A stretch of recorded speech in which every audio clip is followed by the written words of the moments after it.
nothing now. Let's get to OKFMO. Leon got a young boy to scrap up, please turn your radio on to OKFM. Okay, the best, I'm on the rest. Okay, the best, I'm on the rest.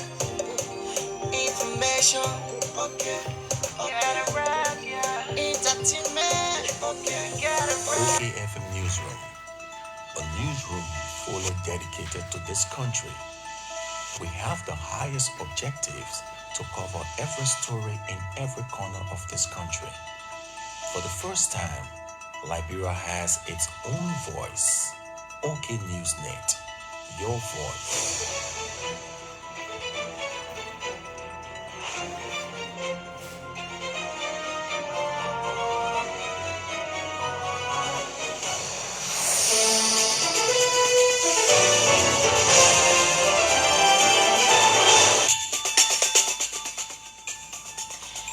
A pleasant good morning and welcome to Newsnet. My name is Fatu Kamara, and in this edition, let's take a look at our big stories. Following brutal protests at B Mountain, President Joseph Boakai orders recall of state security officers at concession areas in Liberia. Janitor Auditing Commission audit report of consolidated account shows that Weah regime nearly left an empty cover while leaving office. Independent National Commission on Human Rights backs President Boakai call for establishment of War and Economic Crimes Court. And briefly, off the home front, more than 100 Nigerian school students have been abducted in the northwestern town of Kuriga. Witnesses say this plus others are coming up. Let's take this break to be back.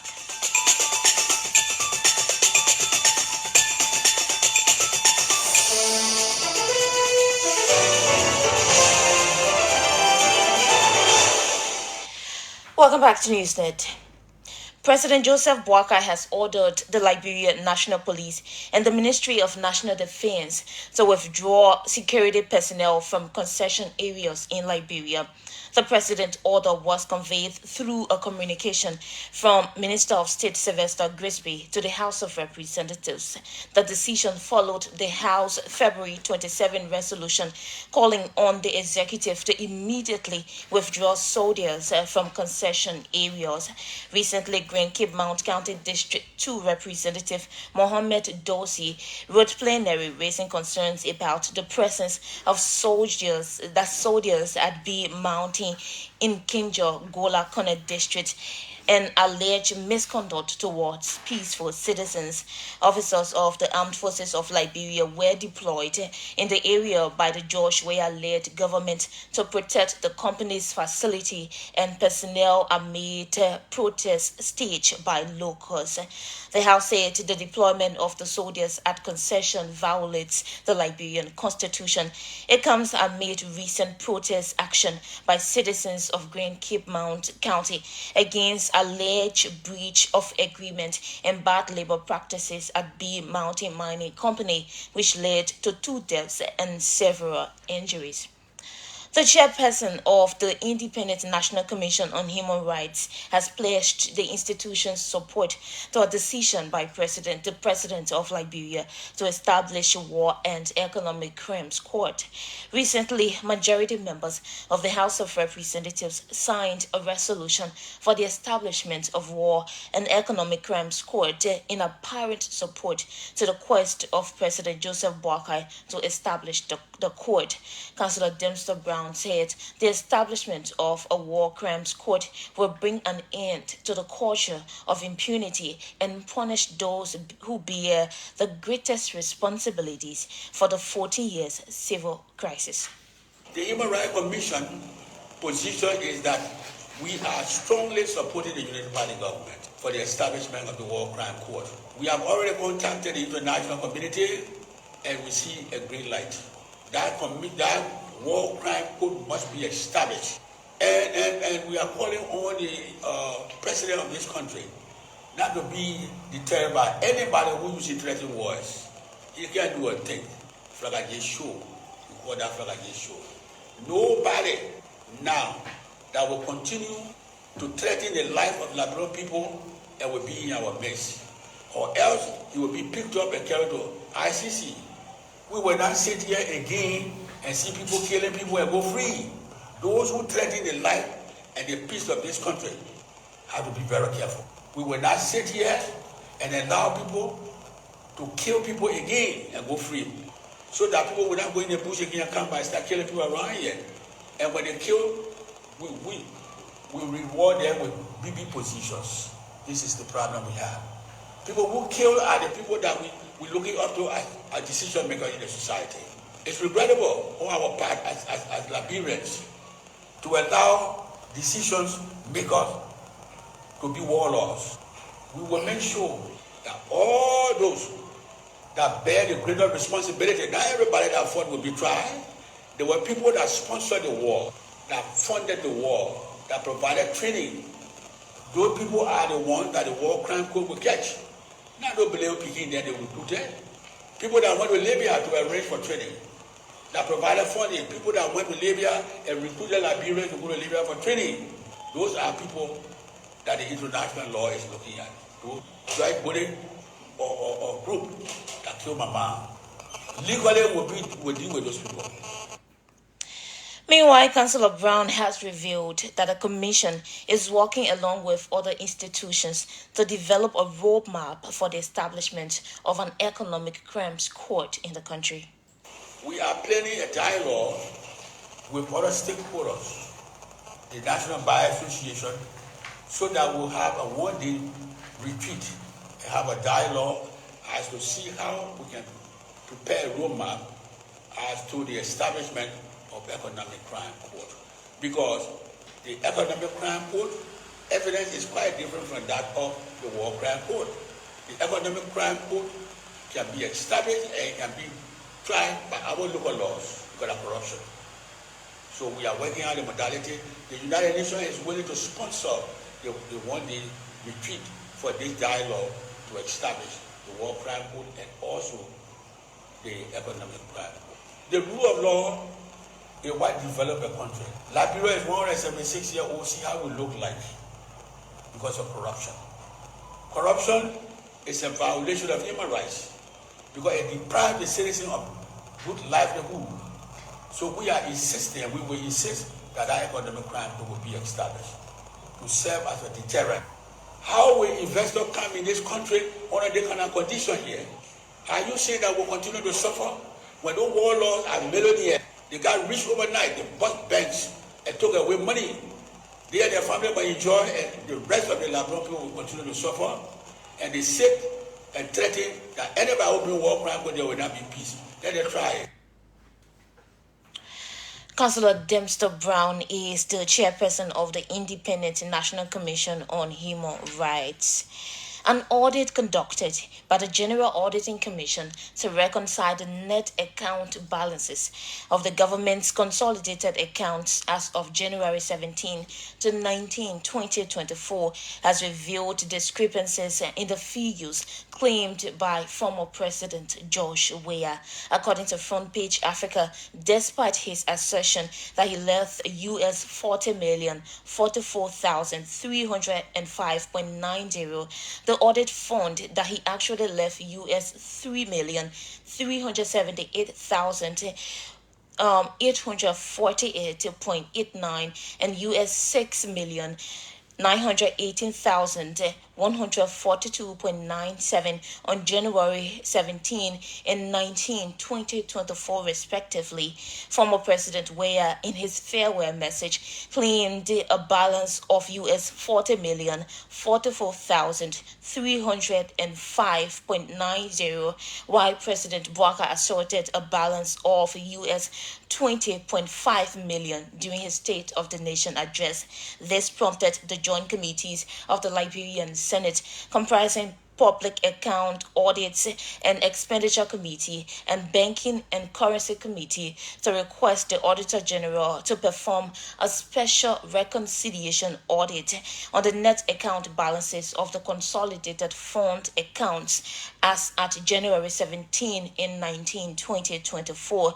The FPA article said, in addition to the huge discrepancies in the amounts mentioned by both the former and current presidents as balances in the consolidated accounts, the audit also discovered liabilities amounting to US 16,526,121.90 and US 16,526,842.58 on the same dates, indicating a net commitment left by the former administration for former that's President Joseph Boakai to finance. These amounts were to be settled within 90 day period as at the end of the budget year 2023.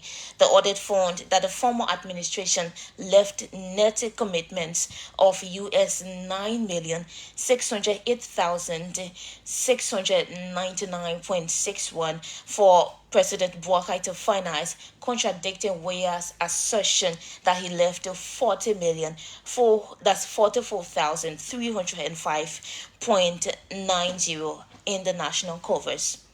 The director of the Liberia Drug Enforcement Agency, Abraham Kroma, says a drug dealer has been released by an unknown magistrate in Montserrado County. He fell short of naming the magistrate who released the drug dealer in question. The LDEA boss disclosed that the new drug law prohibits the court from releasing alleged dealers on bail, stating that the law is not bailable. Came to the court to talk about one of the guys who were allegedly released by the magistrate yesterday, but we found out that the guy had been rearrested. The guy was actually not released. So we came out, but then I came. The guy who accidentally discharged his weapon was forwarded to court. I don't know. I thought there would have been some understanding as to the mitigating effect that prompted the shooting. But the guy is here. We're going to follow the process as it is, and then we'll get to the bottom of it. We don't have it. It's debatable, but what happened is that the situation like that, I want the law to take its course. All right? I'm not going to support it. The thing about the law is proper and well structured. The application of the law, the adhering to the detail of the law is what we're trying to reassure. I spoke to the magistrate right now. I spoke to the circuit court judge. He seems to be on point as far as what should happen. It's just the code of non-record. The guys in the magistrate court, they are telling me that they've not received the order yet. I was there when the judge asked them for a meeting to let them know the importance and the significance of this particular law, because laws are made to create balance and to create deterrence. When people violate it, you basically set the basis for the adherence to the law. The judge has showed me that he's going to make sure that the guys who are in and out of this process will abide by the law. And because the law says that it is non-biddable. There's no way. I want the public to be patient.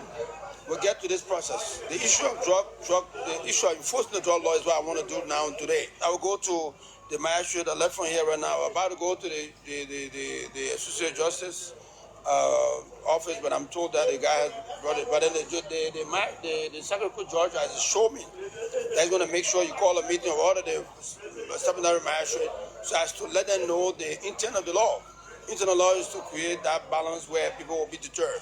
But if we start releasing the guy from the magistrate court, it doesn't serve in a good thing. And my conversation to all of these guys today, and I want to use your medium to let the magistrate know all around the country that this law says that this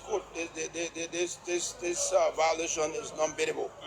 Let them know that, and you guys have to do your part too, because disseminating the information cogently to these folks, who I think some of them intentionally releasing these folks because of the corrupt part of it. And I'm happy now.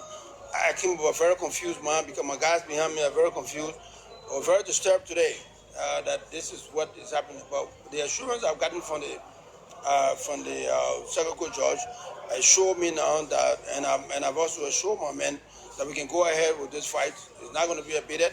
For any reason, we are going to make sure we get to the bottom of it, and the guys that are doing this thing, we have to be arrested. The director of the Liberia Drug Enforcement Agency, Abraham Kroma, there.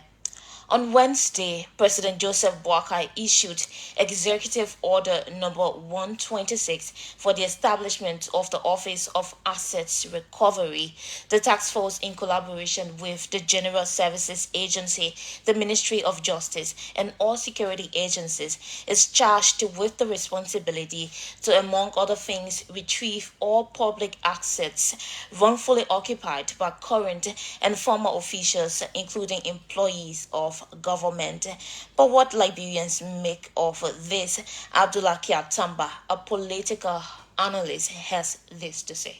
With some missteps, with some mishaps, with some challenges, with some self-inflicted wounds, with some self-goals, own goals. Overall, I think the asset recovery thing is a good news. It's a huge boost. The war crime thing is being appreciated. Is a populist issue. So I think doing that. But before that, I think they were dragging their feet. The appointment was slow. There's coming newly running a government, running a country, running a broken bureaucracy, running a system that is entrenched in dysfunction and corruption and lack of innovation is take a huge shot of jolt political will, creativity to start.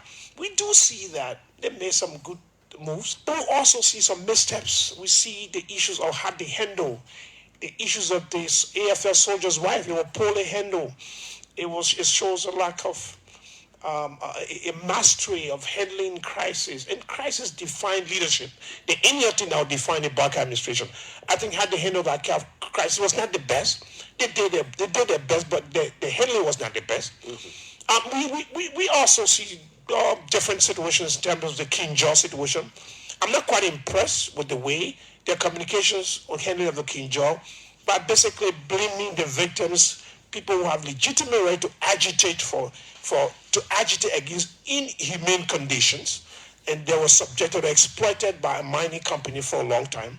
And to say that they don't have the right to agitate, and to basically say we are launching an investigation, but then preempt the investigation, prejudice the investigation by blaming those who are legitimately standing up for their rights, especially for human treatment. I think it was not managed properly. Abdullah Kiatamba, political analyst there. Nimba County District 3 Representative Nenko Gay has written the House of Representatives stressing the need for the establishment of an environmental court of appeals and an environmental administrative court, respectively. Representative Gay asserted that his proposal for the establishment of the environmental court is premised on the act creating the Environmental Protection Agency. Here now is Representative Gay. On the issue of global concern, I think the global community converged in Paris in 2015 to sign the Paris climate agreement, which was one of the biggest global agreements on environmental issues. Coming back to Liberia, Liberia is a signatory also to the Paris climate agreement. And going back to the EPA, the act that created the Environmental Protection Agency of Liberia calls for the establishment of an environmental court and an administrative court at the agency level. There are a lot of violence that have been perpetrated against indigenous species and other environmental issues that could engulf our society into a catastrophic environmental issue tomorrow when it is not taken. Indigenous species rights are being violated, and some of those animals will soon get extinct due to illegal hunting in our forests that are being categorized as reserve forests, especially under the coordination and the collaboration and cooperation of Conservation International, the FDA, the Environmental Protection Agency, and some other international organizations that are working with our forests to manage our forest properly. So some of the issues, when those violations, occur in our society, there's no redress. So even as we all knew some years back, The sea turtle was hunted by some illegal people, fisherman from the Sincore belt, and the elephant had also been hunted. A lot of things are happening. The issue of environmental degradation at our concession areas, water pollution, ocean acidification. A lot of things are being done to the environment to affect our ecosystem and to damage our environment in the near future. And nothing has been done by citizens and the national government to Nimba County District 3 Representative Nenko Gay there. Former President George Weah has again expressed sadness over the death of the late Johnson Guaikolo of District 9, Nimba County. According to him, the loss of the former representative is a loss to the CDC and the entire country. It's difficult in this period where he was somebody, everyone I'm working with was the only person that used to come and sit with me and we talk. So we had a special friendship, we had a family time. So I'm very sad, but again, we can't question God. May so rest in perfect peace. He's a good man, that's what we know of him. He have done a whole lot for this country. He pays dues, and we must respect that, and make sure that he go home with the honor that he deserves. And then, of course, we'll forever remember him. Just as the nation is bereaved and is grief. We all have grief in our hearts. Because, as I said, he's an uncle to me and he's a friend to me. So, and he play a part here. Most of us admire Honorable Gueglo. That's the only image we got: a kind man, a good man, a very respectful man. It doesn't matter your age or your size. He's there advising you and sit with you. So it's a loss. It's a loss to all of us. For me, it's a big loss. Former President George Weah there. The National Health Workers Union of Liberia is admonishing President Joseph Boakai to ensure that a recent error made in the appointment at the Ministry of Health is corrected. In February, Boakai made additional appointments in his government affecting several institutions, including the Ministry of Health. President Boakai appointed Roger Doma as Deputy Minister for Administration and Martha Morris as Assistant Minister for Administration and others to the Ministry of Health. But the Secretary General of the National Health Workers Union of Liberia, Demi Deswa, has this to say.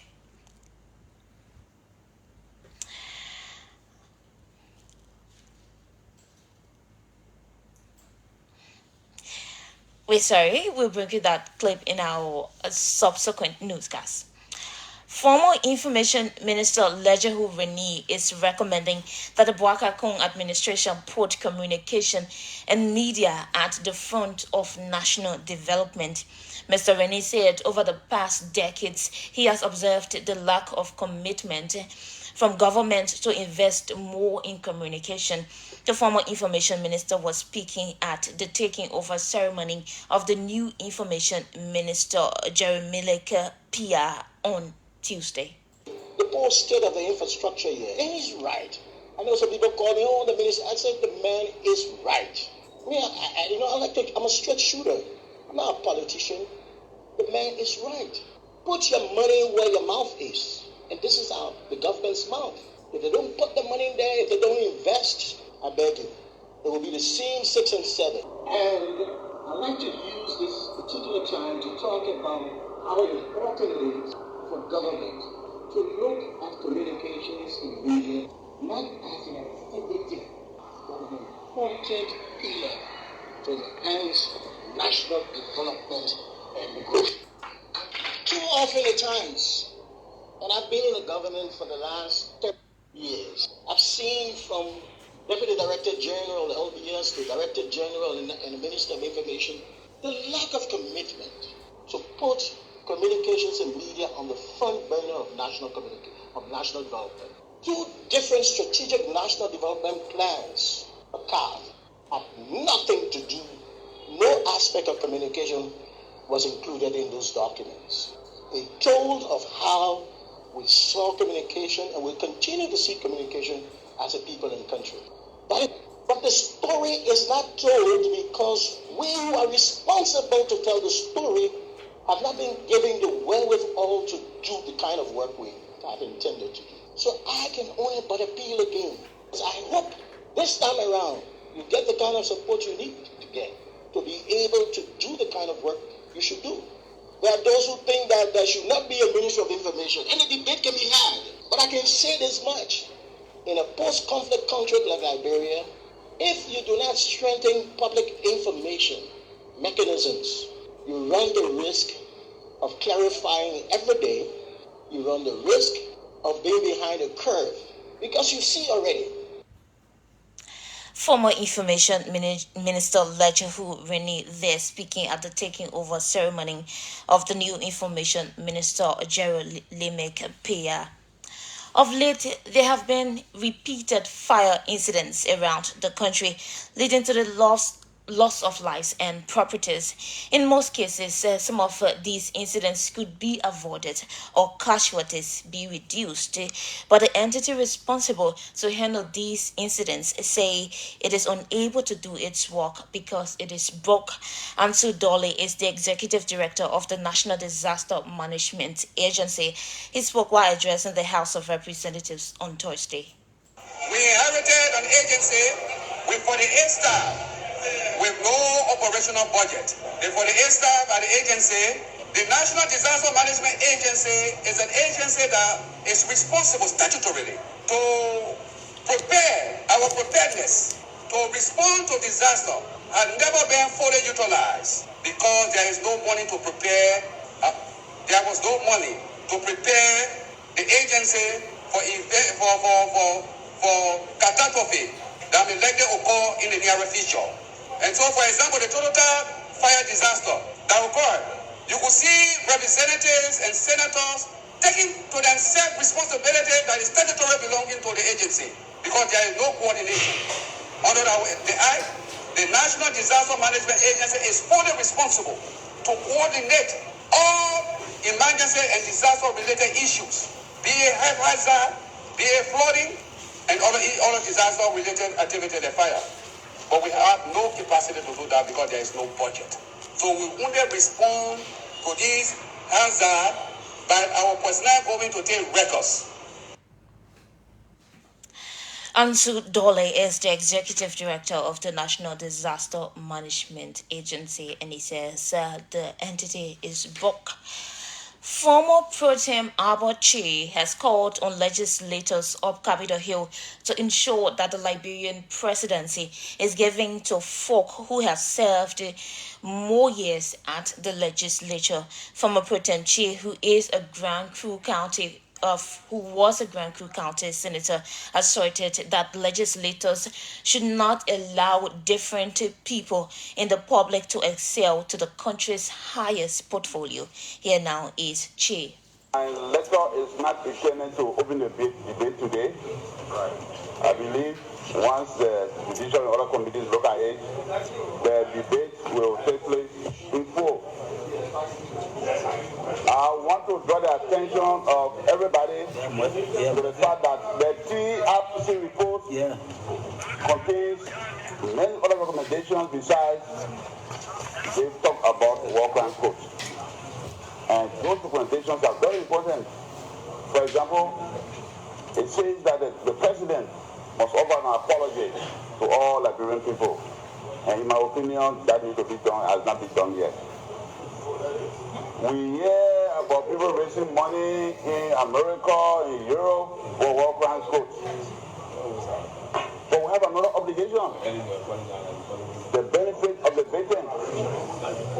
So the TRC recommended a reparation trust fund, where money will come from the national budget, where money will come from other sources, so that the president of Liberia can use that money to see about victims financially, give them financial assistance, and also do projects in communities that were affected.